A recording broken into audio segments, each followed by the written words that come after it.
It's your big match preview, Hull versus Leeds, and let's get straight into it. Phil, how are you, my friend? Phil Miles once again joins us. As always, how's things, mate? I'm good, mate. I'm happy.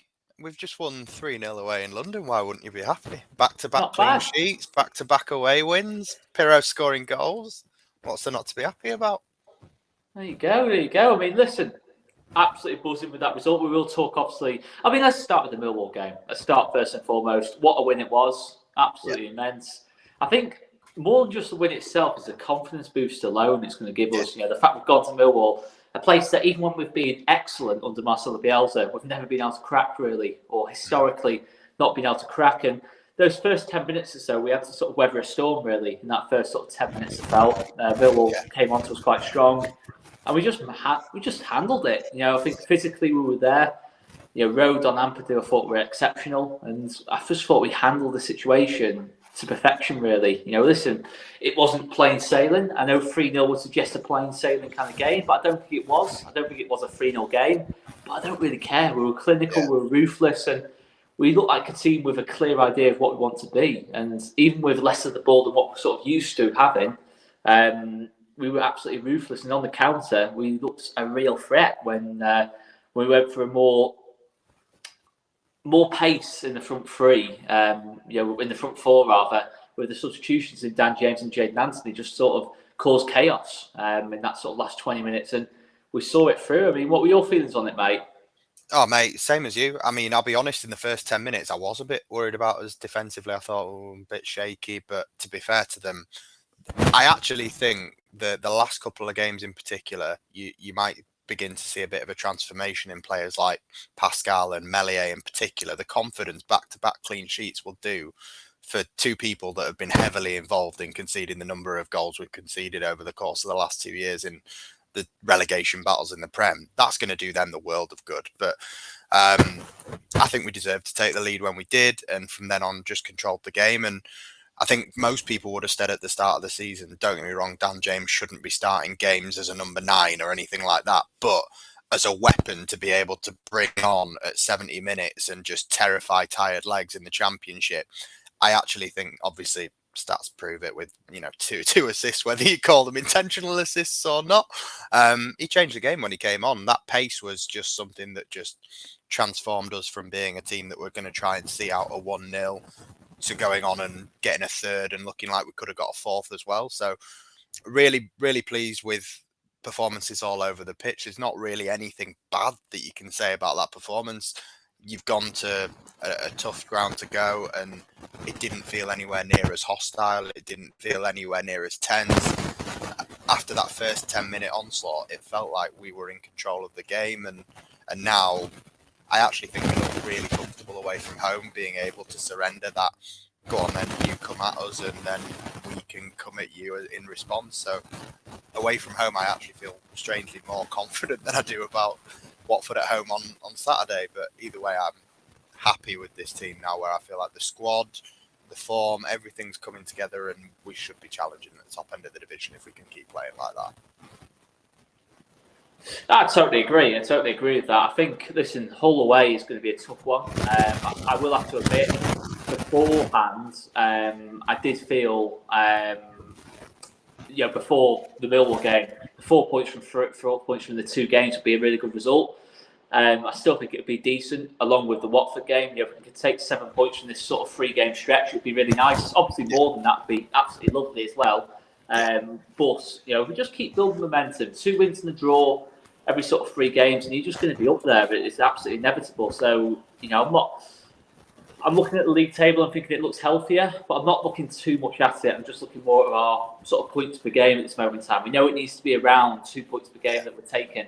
Yeah. And at the minute, we're not a million miles away from that. I think if you had Pirro on the pitch against Cardiff, Birmingham, and West Brom, we probably are easily standing on more points. I think we're probably in the top 2, to be honest. Top 2, top 3 with Pirro on the pitch in those games.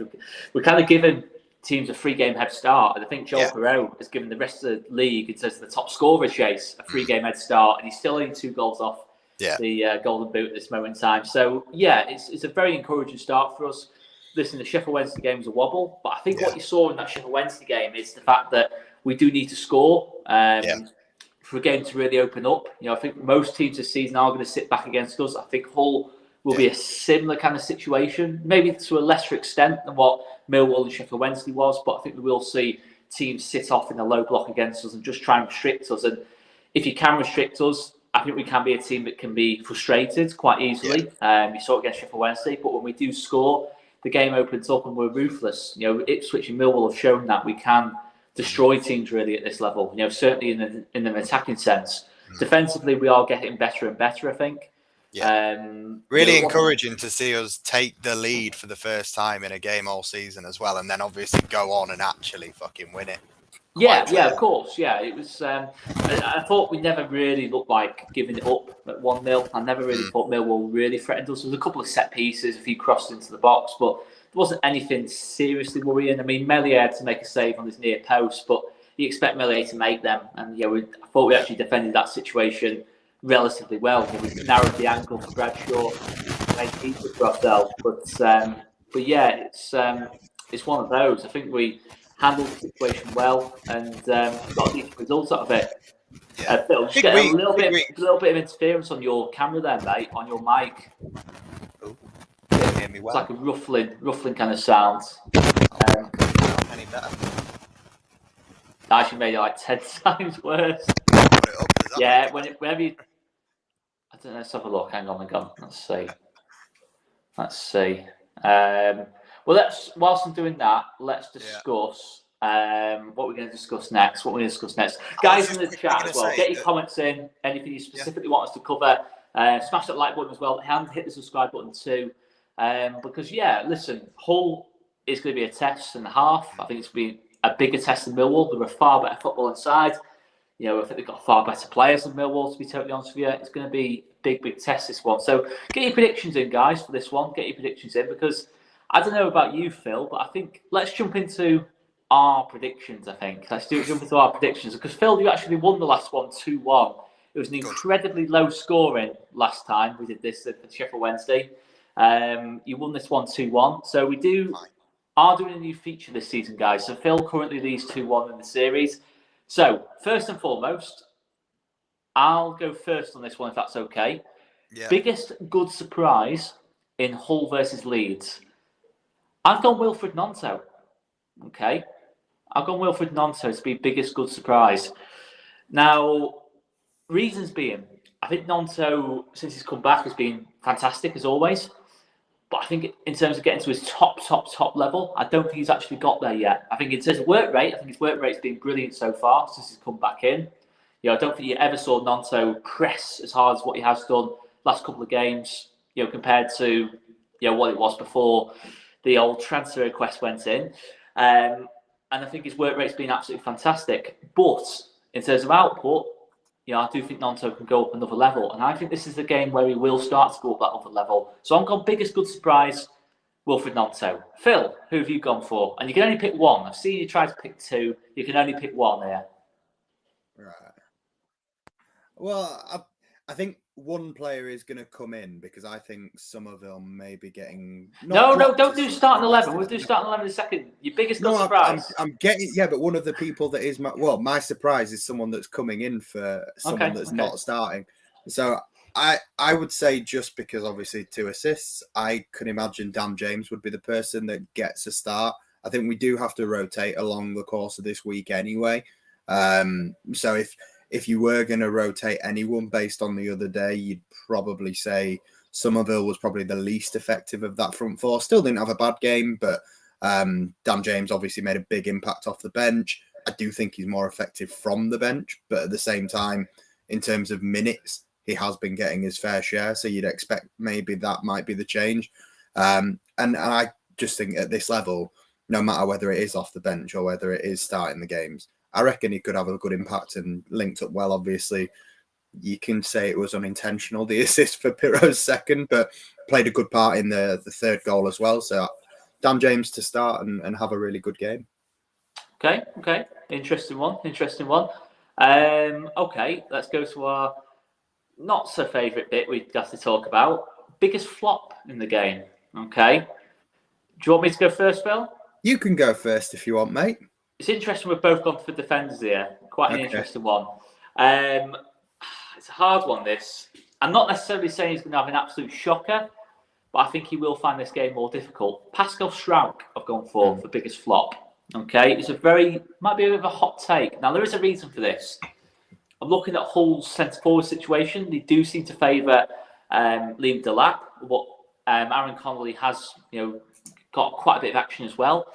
I think their style, certainly of Aaron Connolly, being quite not so much a physical player, but more of a zippy kind of forward, someone who can run into the pockets really quickly, run off the shoulder quite well. I think Pascal Struijk, if he is going to struggle against a certain type of centre forward, and he's not quite.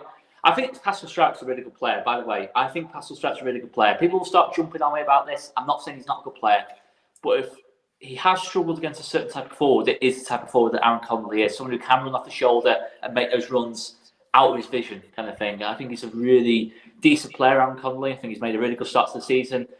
I'm not saying Pascal Struijk will have a shocker by any stretch of the imagination, but I don't think he'll be as comfortable as he has been last couple of games. So Pascal Struijk, I've gone for. You're giving me flashbacks of the Cardiff 3-3 and Lee Tomlin. It's awful. It won't be that bad. It won't be that bad. It won't be as bad as that. I've gone for a cop-out answer. I'm not going to pretend I haven't. And I've gone for Ayling, and I think I've probably said Ayling every week so far on the biggest. This is the last time Phil can say Ayling, by the way, because until we see the top performances from Ayling again, you cannot class Luke Ayling as a flop when he's probably the player under the most pressure for his starting place. Yeah, and it's fair, and I'll have to be a bit more imaginative towards the back end of the week ahead of the game on Saturday. But for now, I've gone Ayling simply because, and I said it to you before we went live, I didn't feel like I could pick anyone else because everyone else looks brilliant. Everyone else on obviously the weekend's form looked great, and I don't see anyone in there that is going to have a bad game. Hopefully, touch wood so far. I think Ayling was better. It was the best game of the season for me on Sunday, to be honest. It was an improvement, but there's still just a few shaky moments in there. He's the only person that's kind of given me that, stop it. What about Ilan Meslier trying to play out the back? I'll be honest, I actually thought Meslier had a really good game. Shot stopping wise and on set pieces, I don't question that for 1 minute, but I thought there was a few times out the back where maybe took a bit too long, and I don't know. I think Meslier two clean sheets on the trot for the first time in God knows how long, and the back-to-back away wins. We're going away from home again. I don't expect another clean sheet, but I was actually happy. I know he didn't have too much to do in terms of worldy saves to make, but I thought he made a couple of good stops and kept the score at a clean sheet for him. So I think Meslier should be fine. I think maybe we won't keep a clean sheet on Wednesday night, but I don't think it'll be anything that dents his confidence too much. Fingers crossed. Okay, let's move on to prediction. Okay, we've both gone different here. We've both gone quite different. Okay. Yeah. I've gone 2-2. I think it'll be a really good game. Yeah. I think what you'll see is that Hull will sit off to start with. I think we will take the lead in the game, and I think Hull will then come more onto us. It'll turn into a really open, end-to-end kind of game, really, I think. I do think a 2-2. I think Hull are a decent side. I think Tufan, if he's fit to play in this game, is a big threat in the number 10 role. And I think they've got a lot of firepower in that team. So I can see a 2-2 draw. I think it's a tough place to go. But listen, I can see us also winning the game. But I'm going to go with 2-2. I'll be quite conservative. Go with 2-2. I think it'll be more open from both sides. There'll be more action at both sides in terms of goal-scoring chances, creativity, than what we've seen from most games this season. More like an Ipswich kind of vibe of the game, but maybe a little bit less chaotic. 2-2 I've gone for. I can definitely understand. And I agree with you that if you would have offered us at the start of this week that we take 4 points from the 2 away games and maybe get 3 points at the weekend, then you'd be buzzing. But I think obviously with Southampton game coming up, that's one where if we could bank 9 points, and I know I'm being very optimistic here, I love what you have to say. If we could bank 9 points from these 3 games before the Southampton game and then go into that on real shit hot form, then obviously it would be a huge plus going into that. I actually feel quite confident in us away from home. Obviously, the only black mark on the book so far would be that Birmingham game, which it's like chalk and cheese. It's also around that game. Exactly. It's almost like a different lifetime in that the squad has changed that much. We weren't together at all, and it was a little bit of an outlier in the way that we just didn't play our game whatsoever. Sheffield Wednesday, perhaps you'd say similar, but still got an all right result from that. At the moment, and obviously Pirro scoring 3 goals in 2 away games, I'm feeling really confident about us as an away team. I feel like teams will feel the need to sort of take the front foot as a home team against us, and that plays to our strengths. So I can see us scoring goals again because I think we're in good form in front of goal. I don't see us keeping a clean sheet this time because 3 on the trot would just be asking far too much. But I'm saying 3-1 away win for us and get 2 away wins. And then if I could see a nice win at Elland Road, because I've still only seen 1 since Bielsa left, I would really appreciate a home win at the weekend. But I'll take my 6 points. And then if I have to get a draw at the weekend, 7 points from 9 isn't that bad. But I'd like a 9. 9 would be nice. Phil wanted to go excited and say all 9, but then he thought better. He went. Well, I want all 9. I want all 9, but if I have to drop points anywhere, weirdly enough, I think we're more likely to drop points at home at the moment than we are. Because I think when you were saying about teams wanting to frustrate us, I think that's more likely to happen at Elland Road, and we'd struggle to break teams down, and the crowd can work one way or the other. Whereas away from home, that support is always just buoying you on. The players look stress-free completely away from home, and at the moment the form is going that way. So let's be positive. Let's go for a win. Right, let's move it on. Okay, let's go on to the starting 11. I've gone same as Millwall. So just to remind you guys, that was Meslier, Ayling, Rodon, Strauch, Byram, Ampadu, Gray Ampadu rather, Somerville, Pirro, Nonto, Rutter. That's what I've gone for. Phil, you've gone something slightly different now. So there's potential point scoring moment for Phil Miles here. What have you've gone similar? But it's similar. Maybe 1, maybe 2. Not 100% sure. Sorry. Yeah. Maybe 2. I think the you have to commit to it. You have to say your prediction. It's definitely. I don't think it'll be the same 11 just because I think rotation needs to happen. Like I said earlier, I think if one player is going to come out simply on the fact that he wasn't as effective, but still fine, I would be willing to take Somerville out and maybe throw down James in just as a reward for the way that he contributed. But equally, the other player that you wouldn't let me pick 2 of, it wouldn't surprise me to see him start Jayden Anthony either. One of the 2 for me, I think, will start. I don't think he'll take off both Somerville and Nonto from the start. But I think those front 4 are all going to rotate and get a fair share of minutes anyway. Okay. And then obviously the big talking point for a little while now has been the reliance on Archie Gray. Obviously came off towards the end of the other day, but other than that, you know, he's played pretty much every minute, bar 6 minutes. There's only really Ampadu, Meslier and Strauch that have played every minute. And I think, you know, on a 17-year-old, if he's going to be playing ideally at home, at the weekend, 2 away trips in the space of 4 days, can we give the legs a bit of a rest? So it wouldn't surprise me entirely to see maybe Kamara get a start and Archie Gray get brought off the bench for this one. But I think the one change I would definitely nail my colours on is probably Dan James, but maybe Jayden Anthony in for Crescencio Somerville. Okay, so you go right. It says your prediction because what you'll do is, right, if it's Jayden Anthony instead, you'll say, oh, I'll have a point for that. I'll have a point for that. So I don't even get to look at the points. You're in charge of the points. Right. You just, I will say what I want to say on the show. And then you go and judge it how you want. You're saying James. Fine, yeah. I'll say James on my prediction and then I'll caveat fully on the show. And you go Kamara for Gray. As a 50-50, but no, you have to commit. You have to say one or the other. You can't just say, "Oh, the prediction is 2-1, but it could be 3-1." Commit, Mr. Miles. Commit. I've committed on the score.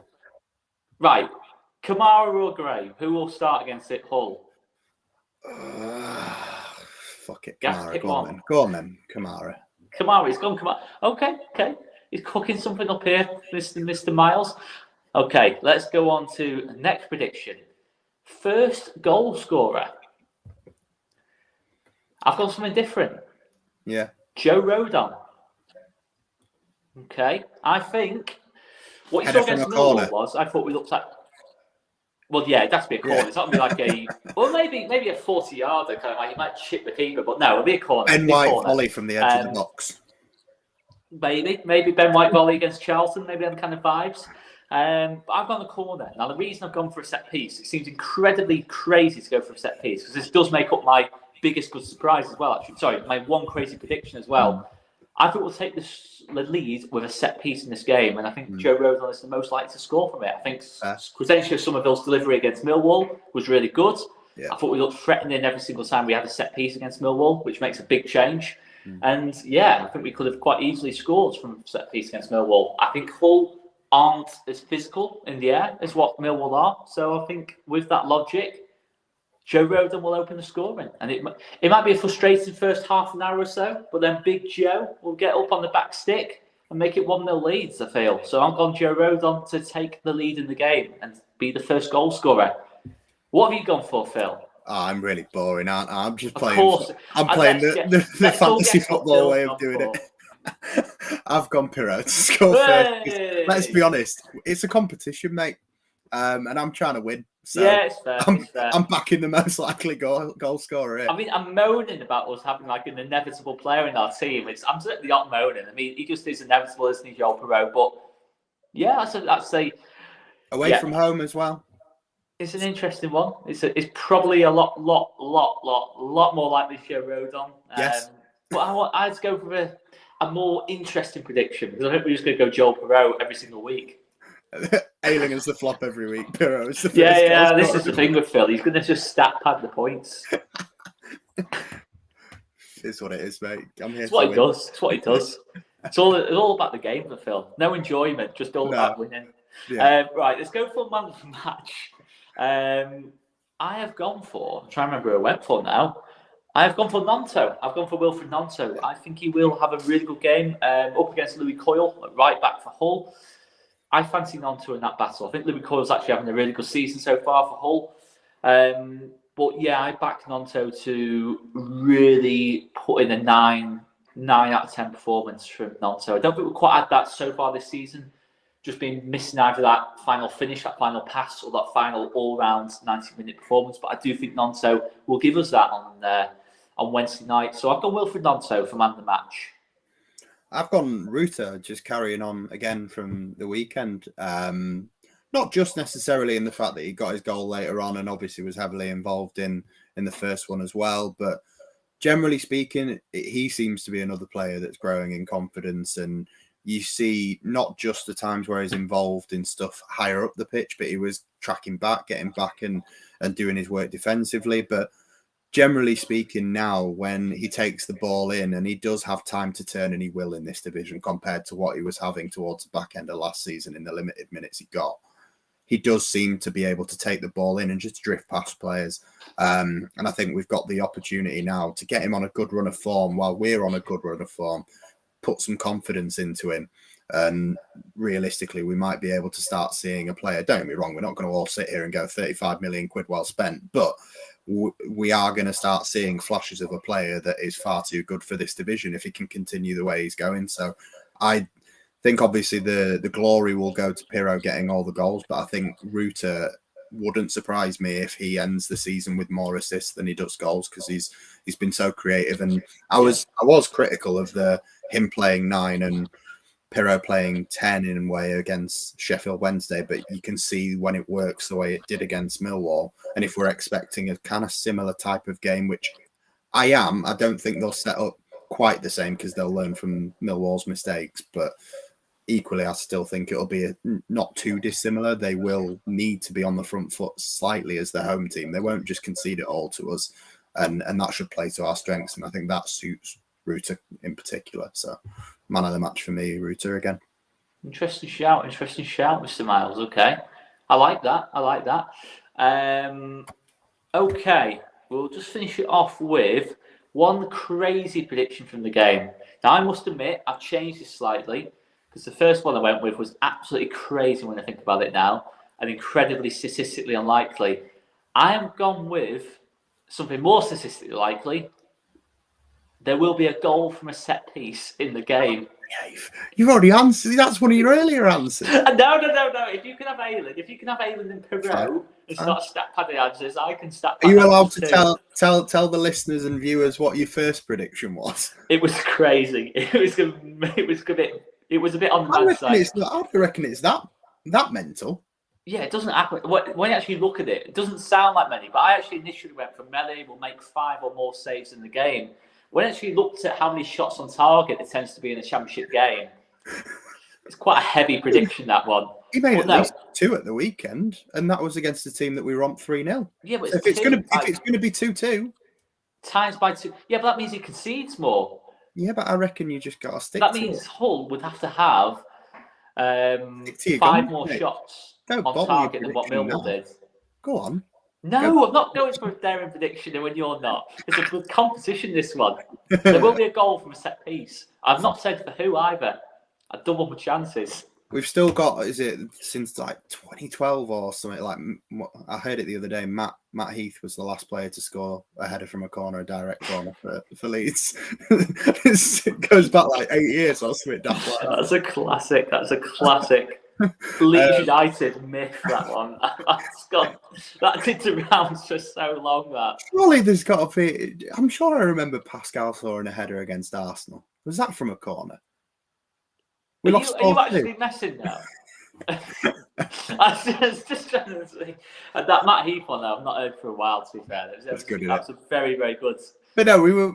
Those that have been on Leeds for a long time will know that reference.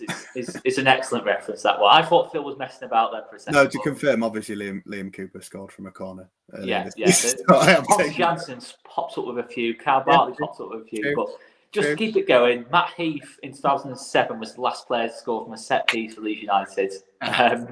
Well, guys, you can hit the like for this fantastic content that we're treating you to this evening.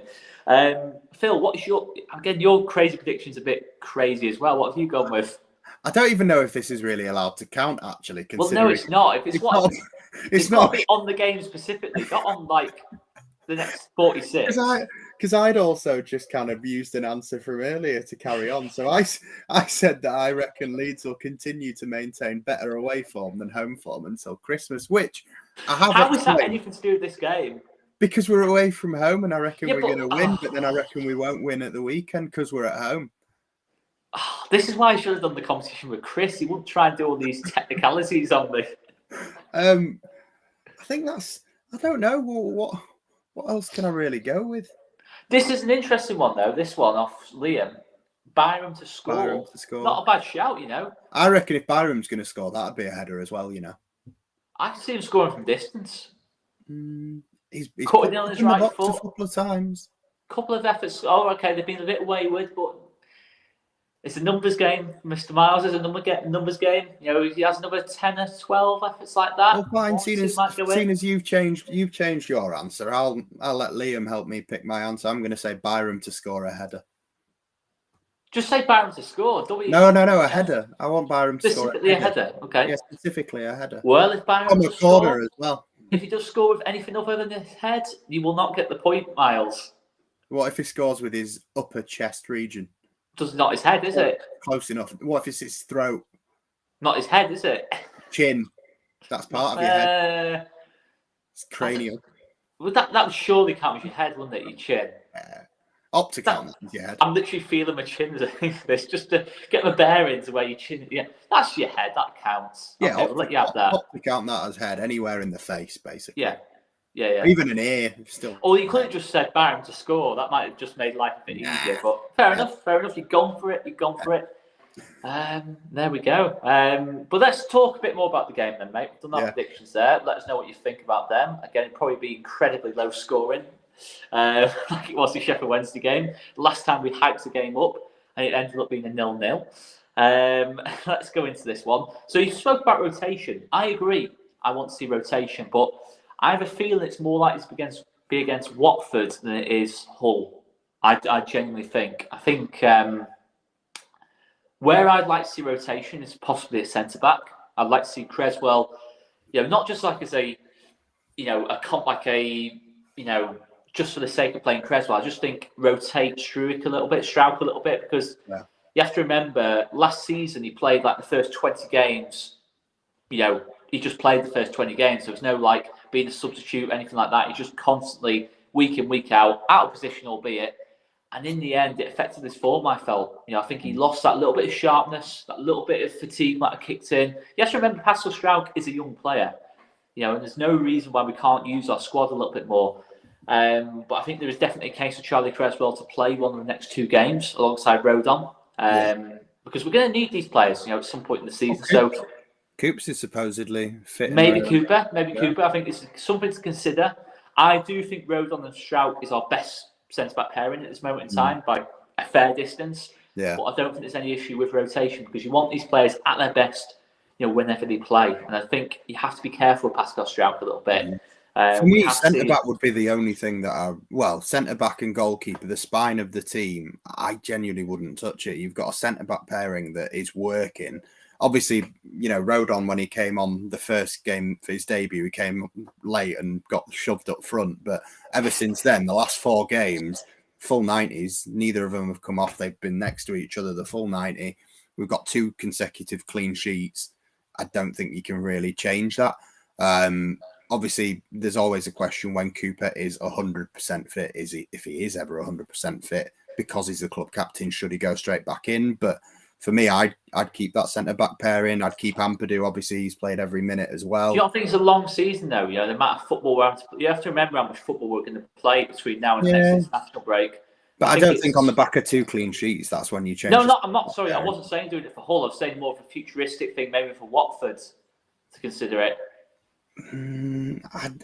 It's one of the last things I'd be interested in changing. For now, I'd let it go a good 10 games and let them get a run behind them, and then obviously rotate a bit if needs be at that point. But for me, the places where you need to be rotating, Jamie Shack is incredibly unlucky not to have got minutes at the weekend, considering he's probably been one of the players, if not the player of the season so far to that point. Whoa, you made this claim on Fridays.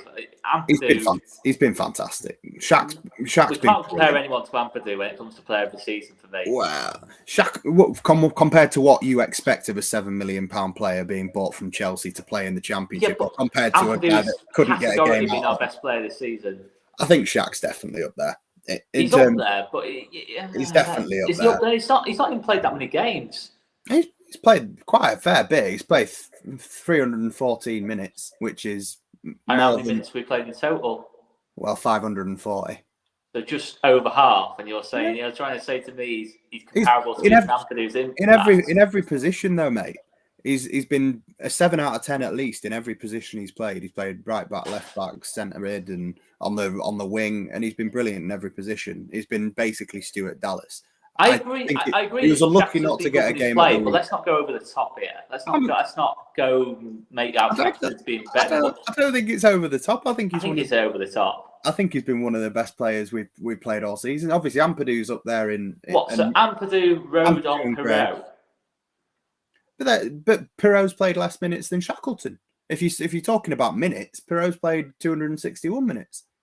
Played less. So again, it's far more. He came like 3 weeks into the season. To be fair to him, I think Shackleton's been impressive. So I think he was on. No, I agree. I do agree, but I think also that Sam Byron's been far better at left back than Shackleton. Oh yeah, personally, absolutely. I think for me, the positions I would rotate mainly the wingers. Somerville, Nonto, get James and Anthony in there. Let's have a look at them.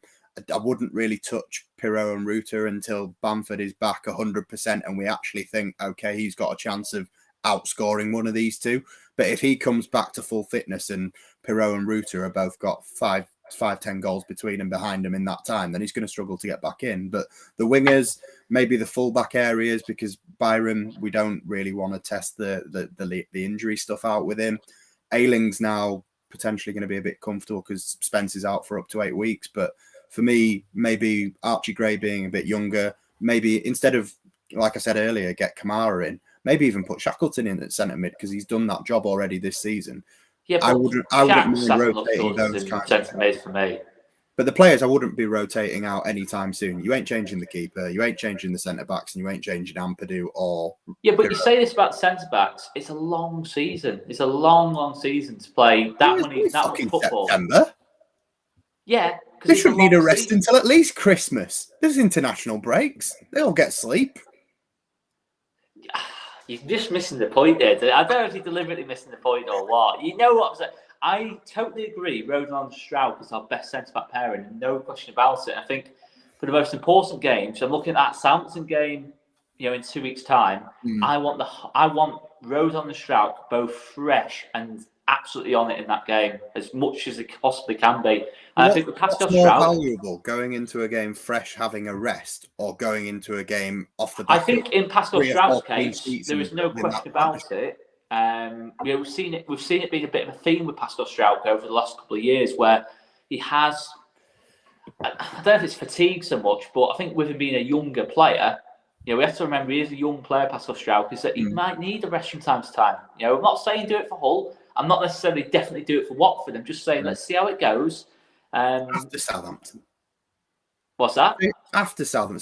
So give them like a good 10-game run together and then talk about rotation. But for me, let that foundation set in. And if we can get another clean sheet, maybe not necessarily on Wednesday night, because I think 3 on the trot would be like fucking Christmas compared to what we're used to. But if we can get another clean sheet at the weekend, a 0-0, don't get me wrong, I want to win at home because I'd like to see us win, but get 3, 4, 5 clean sheets and 10 starts together as a centre-back pairing, and then when the legs start to tire and stuff and they've developed that actual centre-back partnership, then rotate a bit. But for me at the moment, you won't touch it. Okay. Well, I personally think that Southampton game is so key. I think freshness is key as well. But I certainly think the priority is Archie Gray. Archie Gray's minutes is the priority for me. Possibly the wings as well. In terms of not burning out Somerville and Nonto. We have to remember how young these players actually are as well. By the way, that's just something I do need to keep emphasising. The idea that Pascal Stroud and Rodon can definitely play 46 games together this season, I think is a little bit naive. Personally, I think it is quite. I just think it does border on naive a little bit. But there you go. And I don't think they will play 46 games together this season. No, I don't think they will either. I think they'll probably play a good 30, 35 there. But yeah, that's what I mean. So you within that, you have got sort of 10, maybe 15 games where you can bring other players in. But even stuff like muscle injuries and stuff like that. We know how intense the training is. The fact we just lost Jed Spence to an injury, I think it's something we have to be very careful on, because the depth's improved, but it's not perfect yet. So you have to manage it as well. You can't just I think maybe part of it, the reason I'm quite passionate about this is the fact that under Bielsa, we saw, we started both seasons really well, but we got to around this point in kind of September where we didn't rotate, and it started to cost us sort of later in to Christmas. There's no cups to worry about, mate, so there's no need for that. That's true. We are consistently awful in the cups. That is one benefit. But anyway, let's move on from that. Yeah. But I thought it was an interesting little debate. You kind of alluded to it before. Is top two on for you? I think a promotion push is definitely on. I'd like to think that automatic or playoffs. I'd like to think automatic. I think it's really hard to be able to 100% say with confidence in September. I think you don't really get a real feel for the championship until around the Christmas period, do you? Because there's so many games and it could be so easy for any team in form to drop out. Like Southampton at the moment are such a freak in that I think they're still ahead of us in the table, but they've been pumped and their goal difference is like -5. They've been pumped 5-1 or 4-0 and they're getting dick left, right and centre, but at the same time, they've still picked up more points than us. So for me, with the squad, and I said this at the end of the transfer window, especially if we would have kept Cini, but even without him and throwing Jadon Anthony and let's see how he goes, I think this is the strongest, if not the strongest, at the very least one of the strongest sides in the division. There's only really Leicester and Southampton that might have squads of similar capabilities to us, but they've lost big players too. So for me, in terms of squad, the manager, the form of the players at the moment, it's hard not to sit here and think we should be looking at promotion. But do I veer on first, second or third? At the moment, I couldn't say with 100% confidence, yeah, we're going to win the league, or yeah, we're going to get. Oh no, I was asking, can we push for top 2? Is probably Absolutely, a better question. Absolutely, for me, there's no other target than top 3. The lowest we should be aiming to finish is 3rd, and even then, that should be just narrowly missing out on playoffs and narrowly missing out on automatic and having to put up with the playoffs. But for me, yeah, we should be aiming for top 2. I think that's an absolute bare minimum, is pushing really, really hard for top 2, because for one simple reason, and it might seem a very naive thing to say, but Joel Perreault. So if you look at those 3 games Joel Perreault didn't start, okay, at the minute for Leeds, so we've had 6 games this season, Joel Perreault's played 3, and he's not played 3. And the 3 he's played, he's scored in 2 of them. If you take from that Joel Perreault in those other 3 games, Cardiff, Birmingham, West Brom, all tight games, Joel Perreault scores in 2 of those 3 games. We have at least an extra 3 more points. Okay, those extra 3 points, we wouldn't have lost to Birmingham, and then we probably would have scored. We probably turned one of those Cardiff and West Brom games into a win. You could even go higher than that. You could say the Cardiff and West Brom game, we both win. We'd have at least 3 or 4 more points if Joel Perreault had started the season with us. With the chances we created in those games, the extra quality they've given us in the final third, and that's a big thing. Of course, we've got to keep Joel Perreault fit, but Jorginho Rutter is also playing with more confidence. Jaden Anthony's coming to the team. Spence is coming to the team. Obviously, it's going to be later in the season when we do see Jed Spence, but that's a big addition from an attacking point of view as well. Yeah, we have improved in that time too. So 9 points from 6, that we're on so far. It's not brilliant, but if you make that 12 points from 6 with Joel Perreault available all season, like hopefully he will be this season, that's 2 points per game. And 2 points per game, my friend, is enough. Even then as well, like, see how the table looks on Saturday afternoon, Saturday evening. If we were to get 3, 4, 6 points out of the next 2 games, we're probably in the playoffs already at that point. Well, yeah, that's it. On great form. The team's a 3-game head start. With the turbulence throughout the season, we're still 10th. Yeah. You know, teams haven't pulled away from us. So and they won't, not for a while. I think Leicester look hard. Leicester are going to be tough. You know, it's going to be tough to beat Leicester. But at the end of the day, Leicester will be top 2 for me. You know, whether it's winning the league or second, they will be top 2. Yeah. I don't personally think Leicester's the team we need to beat. Obviously, it'd be nice to win the league and all this lot, but I'm not really that bothered about that, to be honest. It's just about getting. I am, but only because I stuck the tenner on it. League, but you know, if you give me top 2, I'm not going to be drastically happier if we win the league rather than finish top 2. It does. You know, when we went up in 2020, that's it. When we went up in 2020 compared to 2010, I wasn't drastically happier in 2020 because we won the league. I was drastically happier because we went to the Premier League rather than the Championship. You know, it didn't make a drastic difference. It was nice to be able to sing champions again, ole ole. But you know what I'm kind of saying? Leicester I agree. Necessarily our target. Any sort of promotion does the job. Yeah. Get us up. People would argue Leicester are a better team than us. It'd be difficult not to argue that right now in terms of the way they've started and the players they have available. But they are beatable, but I don't think we need to beat them necessarily. It's the Southampton, the Norwiches, you know, Preston as well are up there at this moment in time. I don't think Preston will last the distance at this moment in time. I think fundamentally, you know, you look at the underlying stats, they're definitely a good team, Preston, no doubt about it, but maybe not quite as good as what the table says so far, but definitely a top 6 type of team. But listen, you know, all these teams we talk about, Southampton, Norwich, Ipswich, Preston, there are flaws there. They can be got at. They can be beaten over a season for me. So, yeah, I think it definitely should be a target for us. I don't think Southampton are anywhere near as good as what I was expecting this season. So, yeah, it's on. It's on. Ipswich and Sunderland in particular, I can see sort of staying up where they are now. I think Norwich, Hull, really, Norwich drop off. Birmingham, it's hard to tell, but I think top 2 really should be us and Leicester, hopefully, and then I think Ipswich will finish quite high. The other spanner in the works is Southampton.